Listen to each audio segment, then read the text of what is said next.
آج کی ہماری اس نشست کا موضوع جو کہ اس دور کے اندر بہت ہی اہمیت کا حامل ہے، خصوصاً نوجوان حضرات کے لیے موضوع ہے امت مسلمہ کے نوجوان کی کردار سازی۔ اس کائنات کے اس دور میں، دنیا کے اس پرفتن دور میں نوجوان کو کس طرح کا ہونا چاہیے۔ اللہ رب العزت نے کائنات کو پیدا فرمایا اور پھر اس کائنات میں اپنے نظام کو چلانے کے لیے ہر دور میں اپنے نبیوں اور رسولوں کو بھیج کر اپنے بندوں کی اصلاح کا کام جاری رکھا۔ ہر دور میں ایک نبی، ایک رسول آ کر خدا کے بندوں کی اصلاح فرماتا رہا، اور پھر اللہ رب العزت نے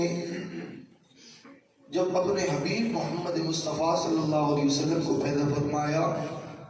آپ علیہ السلام کو جب اس کائنات میں مبعوث فرمایا اور ایک امت عطا کی، تو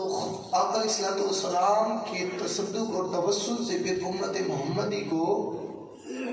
کریم آقا صلی اللہ علیہ وآلہ وسلم کی امت کو پھر اللہ رب العزت نے آقا علیہ السلام کے توسل سے ہی عزت بھی بخشی، وقار بھی بخشا، اور اصلاح کے جتنے بھی مراحل تھے وہ آقا علیہ السلام کی زبانی امت مصطفیٰ تک پہنچے۔ اور پھر رب نے آقا علیہ السلام کی امت کو ایک اور نوازش سے بھی نوازا کہ امت محمدی کا وہ دین ہے جو خدا کا بھی پسندیدہ دین ہے۔ اللہ نے فرمایا نا ان الدین عند اللہ الاسلام، اللہ کے نزدیک بھی جو دین ہے وہ اسلام ہے۔ اور پھر اس کے بعد اللہ رب العزت نے کریم آقا صلی اللہ علیہ وسلم کی امت کو ہر ایک موقع، ہر ایک لمحہ و لحظہ گزارنے کا مختلف قسم کے اطراف سے، مختلف قسم کے طریقوں سے ایک ڈھنگ عطا فرمایا، ایک طریقہ سلیقہ عطا فرمایا کہ کس طرح امت محمدی کے نوجوان نے زندگی گزارنی ہے، کس طرح بزرگ نے زندگی گزارنی ہے، اور کس طرح بچوں نے زندگی گزارنی ہے۔ یہ اصلاح معاشرہ کا یا اصلاح امت کا جو فریضہ تھا، اللہ نے یہ کریم آقا صلی اللہ علیہ وسلم کے ذمہ کیا، اور اس دور کے جو نوجوان ہیں ان کے لیے اپنے کردار سازی کا سب سے بڑا نمونہ خود کریم آقا صلی اللہ علیہ وسلم کی مقدس حیات ہے۔ کس طرح کریم آقا صلی اللہ علیہ وسلم نے زندگی گزاری وہ ہر ایک کو پتہ ہے، اور ہر ایک کے پہ نوجوان پہ روز روشن کی طرح واضح ہے۔ چنانچہ اللہ نے قرآن کے اندر ایک اشارتاً ایک آیت مقدسہ میں تمام امور پہ روشنی ڈالتے ہوئے خلاصتاً یہ بتا دیا کہ نوجوان کا کردار کیسا ہونا چاہیے۔ اللہ رب العزت نے فرمایا وَاعْبُدُوا اللَّهَ وَلَا تُشْرِكُوا بِهِ شَيْئًا، اللہ کی عبادت کرو اور اس کے ساتھ کسی کو شریک نہ کرو۔ وَبِالْوَالِدَيْنِ إِحْسَانًا، اور اپنے والدین کے ساتھ بھی احسان کرو۔ وَبِذِي الْقُرْبَىٰ، اور پھر اس کے بعد کیا کرنا چاہیے، ماں باپ کے ساتھ نیکی کر کے آقا علیہ السلام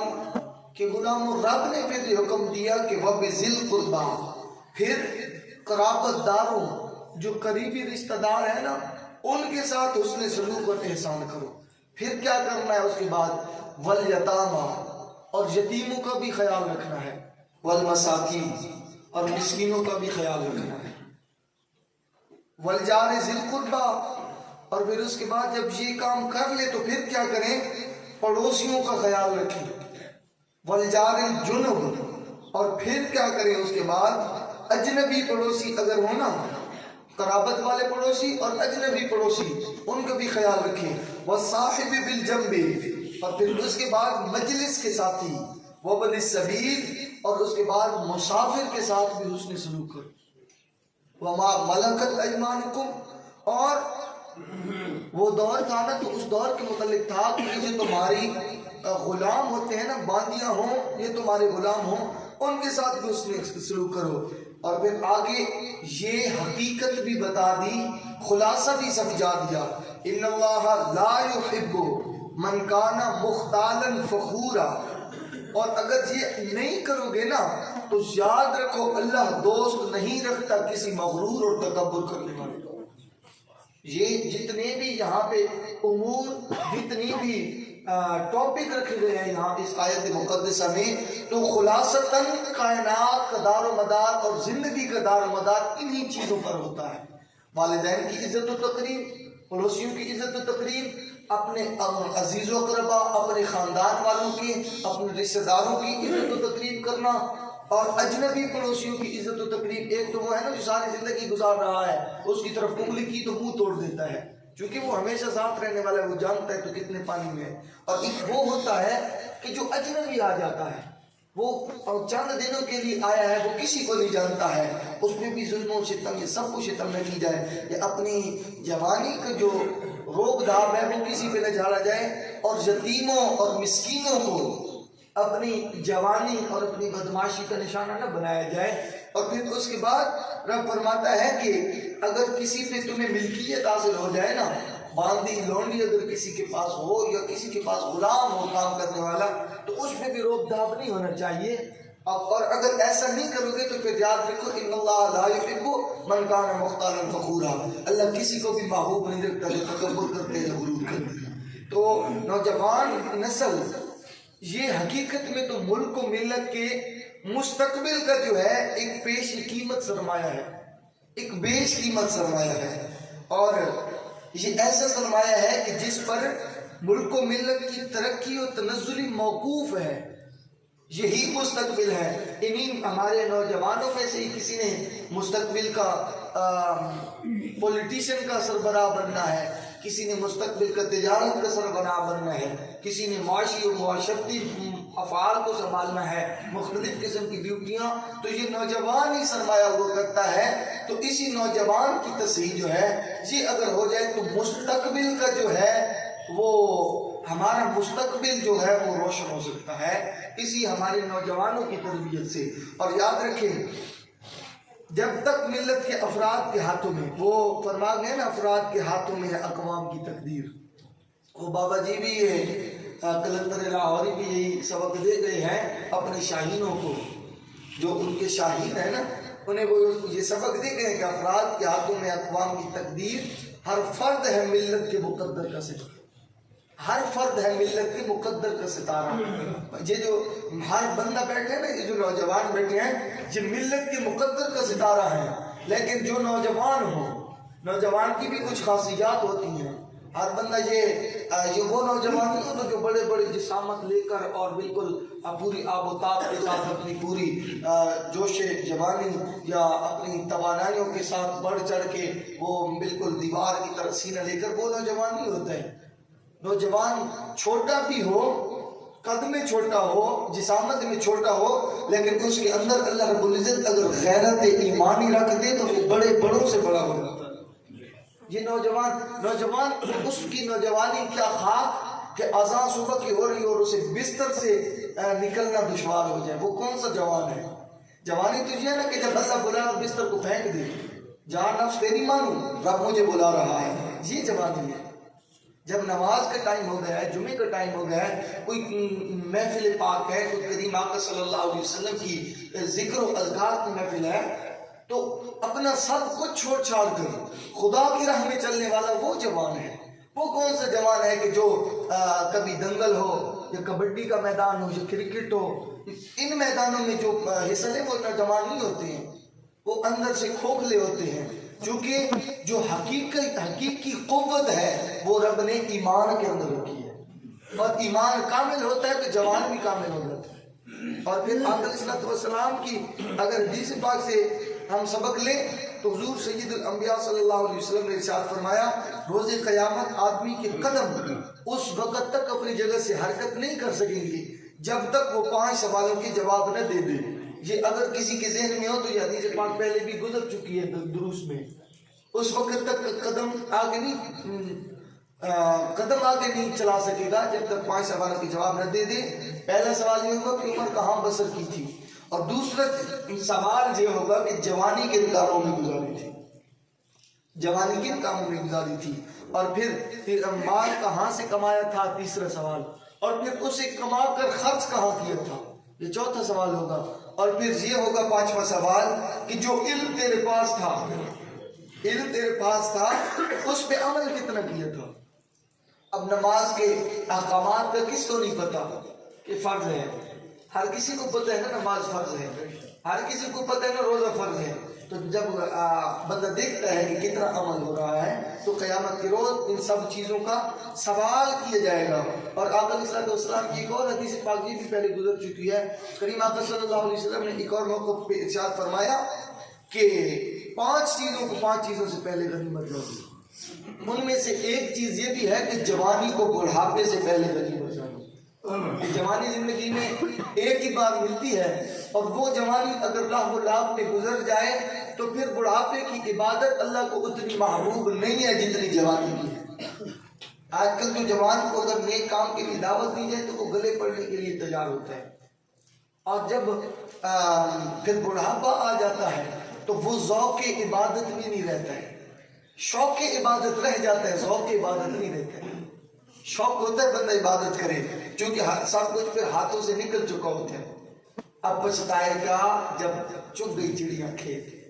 وہ پھر وہی مسئلہ بن جاتا ہے. بہرحال وہ مالک ہے، وہ 100 قتل کرنے والوں کو بھی صرف جانے کی وجہ سے، ایک اچھوں کی صحبت میں جانے کی وجہ سے معاف فرما سکتا ہے. تو ہمارے بزرگ شب و روز ایک کر کے عبادت میں لگے ہوتے ہیں، اللہ ضرور انہیں بھی اجر و ثواب عطا فرمائے گا، یہ بات نہیں ہے. لیکن کریم آقا کی حدیث پاک ہے کہ نوجوان عبادت جو کرتے ہو، بزرگ عبادت کرتا ہے، تو جوان اور بزرگ کی عبادت میں اس طرح فرق ہے، اس طرح اہمیت ہے نوجوان کی عبادت کی، جس طرح 1,24,000 پیغمبر میں سید الانبیاء سب سے بہترین ہے نا، اسی طرح بزرگوں میں نوجوان کی عبادت بہترین ہے. تو وہ اس کو تو کوئی نہیں پہنچ سکتا ہے نا، جوانی کی عبادت کو تو نہیں پہنچ سکتا. پھر وہ اگر کوئی بزرگ کرتا بھی ہے عبادت، اور وہ ہو سکتا ہے کوئی اللہ کا نیک جا. اور پھر میں نے اس دن بھی آپ کو یہ ایک وہ بزرگ کا واقعہ سنایا کہ ان کی 100 سال عمر ہو چکی، لیکن بصارت بھی زبردست، سماعت بھی کمال، چلنا بھی، جسم کی قوت بھی کمال. ان سے کسی نے پوچھا کہ آپ کی اتنی عمر اور ابھی تک آپ ماشاءاللہ اتنے تندرست و توانا ہے، تو انہوں نے جواب میں ارشاد فرمایا کہ میں نے اپنی جوانی کی ساری قوتیں خدا اور اس کے رسول کے لیے صرف کی تھی. آج اللہ رب العزت نے وہ ساری خصوصیات ابھی تک مجھ میں باقی رکھ دی ہیں. میں نے خدا کے لیے سب کچھ قربان کر دیا نا، اب ساری چیزوں کو رب نے میرے لیے تیار کر دیا، اب بزرگی میں وہ میرا ساتھ دیتی ہے. تو نوجوان اسے کس طرح ہونا چاہیے؟ وہ ایک بہت ہی کمال کا جملہ ہے کہ اگر کسی کی ماں یا بیٹی یا بہن کسی فرد کی وجہ سے اگر گلی میں گزرتی ہوئے راہ تبدیل کر لینا، تو پھر اس بندے میں اور گلی کے کتے میں فرق نہیں ہے. چونکہ اس کی وجہ سے بھی عورتیں راہ تبدیل کرتی ہیں کہ کتا بیٹھا ہے سامنے، وہ کاٹ لے گا. اور ایک مرد ایسا بیٹھا ہو کہ اس کی وجہ سے کسی کی ماں بہن یا بیٹی راہ تبدیل کر رہی ہے، تو اس میں اور اس میں فرق نہیں ہے. پھر یہ ہے کردار سازی نوجوان کی، یہ ہے کہ جوان کو کس طرح ہونا چاہیے، عزتوں کی حفاظت کرنے والا ہونا چاہیے، نہ کہ عزتوں کو پامال کرنے والا. اگر کسی پہ وہ اس کائنات کے اندر نا جتنے بھی گناہ ہیں تو ان کا جو خمیازہ ہوگا وہ قیامت کے روز ہونا ہے. ان کی سزا جزا قیامت کے روز ہونی ہے. 2 گناہ وڈیرے 10 گئے سانو کہ 2 گناہ ایسے نے جنہاں دا اجر ایتھی دے کے جانا ہے، جنہاں دی سزا ایتھی دے کے جانی ہے. ایک والدین دی بے ادبی ہے اور دوسرا زنا ہے. اس وقت تک بندے نے نہیں مرنا ہے جب تک ان دونوں چیزوں کو اپنے آپ میں یا اپنی نسل میں دیکھ لیتے. جس بندے نے والدین کی عزت اور قدر نہیں کی ہے، دیکھ لیں آج وہ روڈوں پہ ذلیل و خوار ہوتا نظر آتا ہے. اور جس بندے نے اپنی زندگی گزاری ہے دنیاوی لاو و لاف میں اور آسائشات میں اور خواہشات میں، اب دیکھ لیں ان کی نسلیں